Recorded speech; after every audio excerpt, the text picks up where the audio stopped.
của dòng gia trì từ Padma Sambhara là cội nguồn của quán cảnh, khẩu truyền và chỉ dạy mật yếu.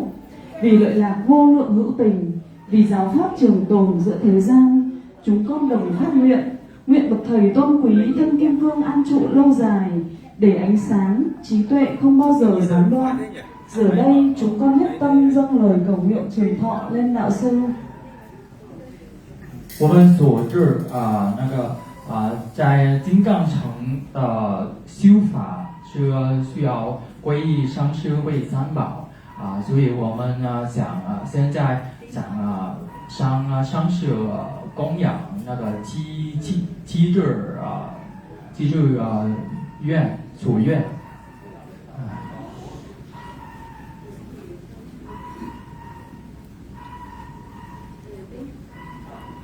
Dạ xong rồi. Nhạc đâu?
我原来没有就在酒吧那边就给买一顿买一顿买。